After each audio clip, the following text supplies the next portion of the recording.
दोस्तों कहानी शुरू होती है और हम बबलू बैक्टीरिया नाम के एक लड़के को देखते हैं जो कि एक साधारण सा लड़का है और एक एडवर्टाइजिंग कंपनी में काम करता है। इसके बाद हम देखते हैं कि बबलू बैक्टीरिया अच्छे से तैयार होकर अपने ऑफिस के लिए निकल रहा होता है क्योंकि आज दिन भर उसे वहीं पर अपनी गांड घिसानी थी। इसके बाद हम एक आदमी को देखते हैं जो कि खोपचे में किसी लड़की को दबाकर पेल रहा होता है। दरअसल ये आदमी इस टाउन का मेयर बनना चाहता है लेकिन इसकी हरकतें तो भड़वों वाली हैं। इसके बाद हम देखते हैं कि इस मेयर की एक पटाखा वाइफ भी होती है और ये दोनों एक कंपनी में आए होते हैं अपने इलेक्शन के लिए एडवर्टाइजमेंट बनवाने। तभी हम देखते हैं कि इसी कंपनी में बबलू बैक्टीरिया भी काम करता है। फिर काम करते वक्त बबलू की नजर मेयर की बीबी ढोलकी पर पड़ती है और वो उसे देखकर सोचने लगती है। इसी दौरान वहां पर उसका बॉस आता है और उसे कहता है कि बड़ी के मुझे सब पता है कि तू क्या देख रहा है। फिर जाने से पहले वो उसे कहता है कि तेरी वैसे भी औकात नहीं कि तू किसी लड़की से बात भी कर सके। फिर उसके बॉस के वहां से जाते ही उसकी सेक्रेटरी वहां पर आ जाती है और वो भी उसके मजे लेने लगती है। कहती है कि तुम्हें कोई लड़की मिली भी है या अभी भी हाथ गाड़ी से ही काम चला रहे हो। जिस पर बबलू बैक्टीरिया कहता है कि मेरे पीछे तो लड़कियों की लाइन लगी पड़ी है और आज रात को तो मैं 2 लड़कियों को एक साथ बजाने वाला हूँ। फिर उस सेक्रेटरी के जाते ही वहां पर ढोलकी आती है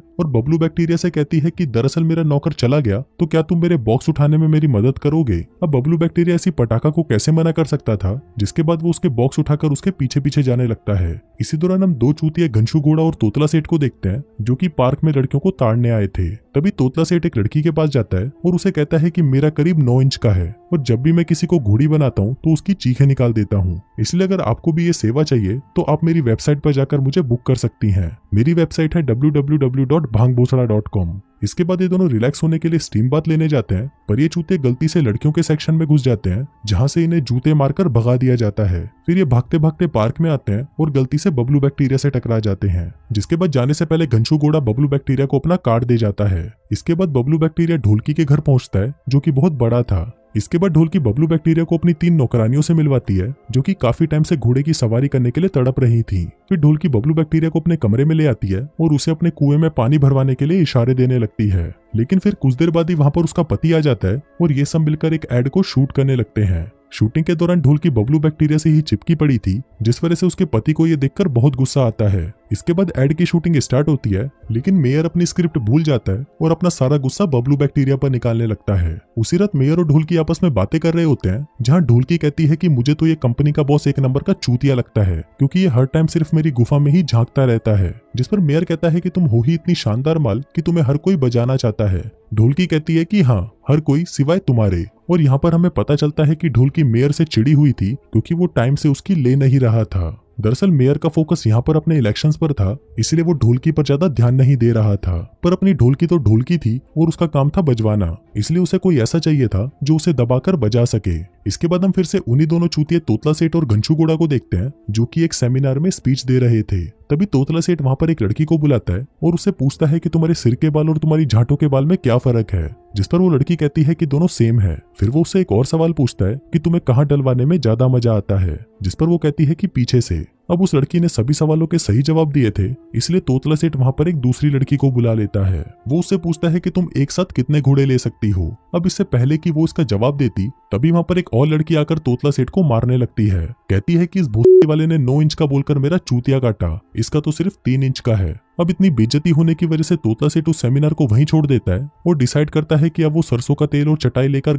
मरवाने का काम करेगा। लेकिन जाने से पहले वो एक बार और ट्राई करना चाहता था, इसलिए इस बार वो एक लड़के को बुलाता है और ये लड़का और कोई नहीं बल्कि अपना बबलू बैक्टीरिया था। फिर तोतला सेठ बबलू बैक्टीरिया को एक लड़की से बात करने को कहता है, लेकिन फिर जैसे ही बबलू बैक्टीरिया उस लड़की से बात करता है वो लड़की उसे चूतिया और छोटी लुल्ली वाला बोलकर वहां से चली जाती है। इसके बाद बबलू बैक्टीरिया भी निराश होकर वहां से चला जाता है। फिर हम देखते हैं कि बबलू बैक्टीरिया दुखी होकर एक बार में बैठा होता है कि तभी वो वहां पर एक आदमी को देखता है जिसके पीछे लड़कियां कुत्तों की तरह पड़ी थी। वो आदमी उन लड़कियों से रिक्वेस्ट करता है कि प्लीज थोड़ी देर मुझे छोड़कर थोड़ा डांस भी कर लो, लेकिन ये लड़कियां थी कि उससे चिपकी ही पड़ी थी। फिर कुछ देर बाद वो आदमी बबलू बैक्टीरिया के पास आता है और उससे बातें करने लगता है। कहता है कि लौंडे तुझे क्या हुआ, तेरी शक्ल छीले हुए टट्टे जैसी क्यों दिख रही है। जिस पर बबलू बैक्टीरिया कहता है कि अब मैं क्या बताऊं, जिंदगी के तो फुल ऑन लौड़े लगे पड़े हैं, ऊपर से कोई भी लड़की मुझे भाव तक नहीं देती और जब मैं उससे हूत मांगने जाता हूं तो मुझे छोटी लुल्ली वाला बोलकर वहां से भाग जाती है। ये सुनकर वो आदमी कहता है कि लड़कियों का चक्कर ज्यादा होना भी एक श्राप है। बबलू बैक्टीरिया कहता है कि ऐसा कैसे हो सकता है। वो आदमी बताता है कि मुझे एक श्राप है कि जब भी मैं किसी लड़की को छूता हूँ तो वो लड़की मेरे लिए पागल हो जाती है,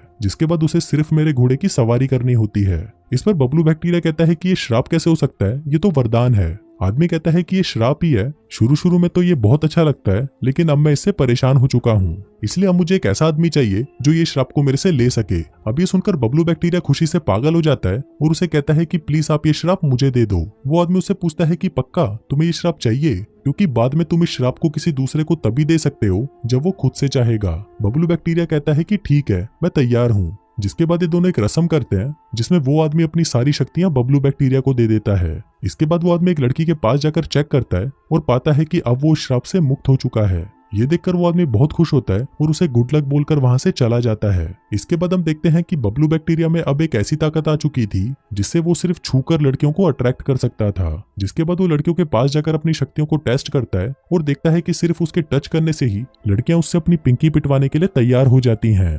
जिसके बाद वो जानबूझकर लड़कियों को छूने लगता है और जैसे ही लड़कियां उसको टच करती हैं, उनके शरीर में ठरक की आग जागने लग जाती हैं और वो सोचती हैं कि अब तो बस हमें बबलू बैक्टीरिया का ही काला घोड़ा चाहिए। अब बबलू बैक्टीरिया की तो चांदी हो चुकी थी और वो एक साथ कई लड़कियों के साथ मजदूरी करने लगता है। वो जहां पर भी जाता लड़कियों को सम्मोहित करके अपने पीछे पागल कर देता।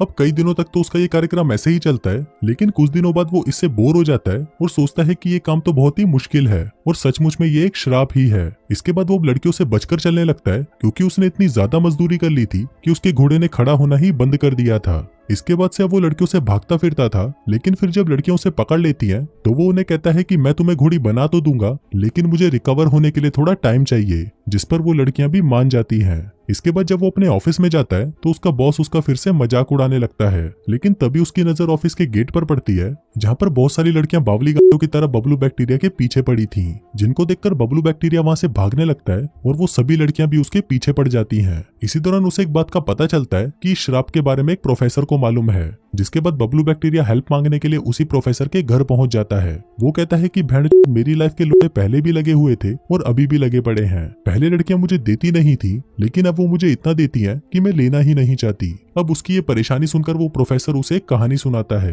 कि एक बार एक आदमी को बहुत सारे बच्चे चाहिए थे, लेकिन उसके घोड़े में इतना दम नहीं था कि वो अपनी पत्नी को ठंडा कर सके। अब इसे परेशान होकर वो एक बाबा चंडमुंड के पास जाता है और कहता है कि बाबा प्लीज मेरी हेल्प करो, लेकिन बेचारा चंडमुंड उसकी कोई हेल्प नहीं कर पाता। फिर एक रात चंडमुंड को एक सपना आता है और उस सपने में उसे वही ताकत के बारे में पता चलता है जो आज तुम्हारे पास है। जिसके बाद वो वही रस्म करके उसे वो ताकत दे देता है। फिर ताकत आने के बाद वो आदमी अपनी पत्नी को इतना बजाता है कि वो क्रिकेट की एक पूरी टीम खड़ी कर लेता है। फिर धीरे धीरे करके ये श्राप एक से दूसरे में ट्रांसफर होता गया और फाइनली तुम्हारे पास आ पहुंचा।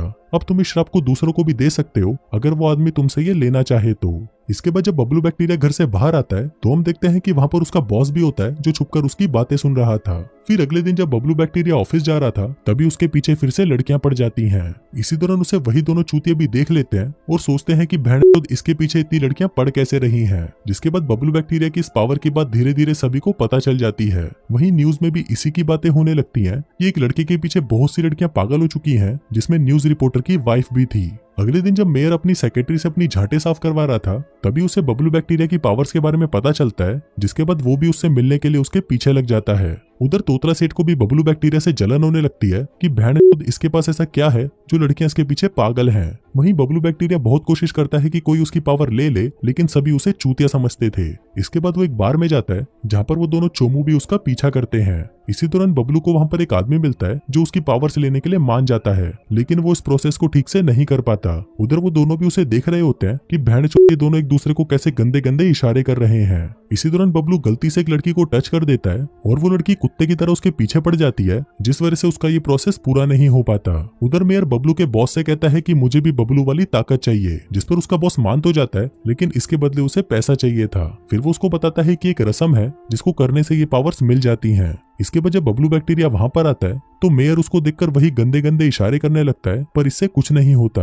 इसी दौरान उसे वहां पर वही प्रोफेसर मिलता है जो उसे बताता है कि ये श्राप तभी काम करेगा जब सामने वाला दिल का साफ होगा, लेकिन अगर सामने वाला कोई बुरा इंसान निकला तो उसके ऊपर ये श्राप उल्टा पड़ जाएगा। मतलब कि जो तुम्हें पसंद करते हैं वो तुमसे नफरत करने लगेंगे। इसके बाद जब बबलू बैक्टीरिया वहां से बाहर आता है तो तोतला सेठ उसे किडनैप कर लेता है और उसे अपने साथ ले जाता है। फिर तोतला सेठ उसे कहता है कि तुम्हारी ताकत सिर्फ मुझे मिलनी चाहिए क्योंकि इन पावर्स को सबसे ज्यादा मैं डिजर्व करता हूँ। जिस पर बबलू बैक्टीरिया कहता है कि ये एक श्राप है और अगर तुम इसे लोगे तो बहुत पछताओगे। लेकिन तोतला सेठ फिर भी ये ताकत लेने के लिए तैयार हो जाता है। इसके बाद जब ये लोग पावर्स का प्रोसेस स्टार्ट कर रहे होते हैं तभी वहाँ पर वो मेयर आ जाता है, पर तोतला सेठ उसे भी मारकर सुला देता है। जिसके बाद बबलू बैक्टीरिया अपनी सारी पावर्स तोतला सेठ को दे देता है। अब अपनी पावर्स देने के बाद बबलू बैक्टीरिया बहुत ही रिलीफ महसूस करता है क्योंकि अब वो इस श्राप से मुक्त हो चुका था। फिर इसके कुछ दिनों बाद हम देखते हैं कि तोतला सेठ फिर से एक सेमिनार को अटेंड कर रहा होता है, जहाँ पर वो एक एक करके सभी लड़कियों को छूने लगता है, ये सोचकर कि वो सभी उससे अपनी पिंकी पिटवाएंगी। लेकिन तभी वो देखता है कि इससे लड़कियां ठरक के बदले उस पर गुस्सा हो रही होती हैं। और ऐसा इसलिए था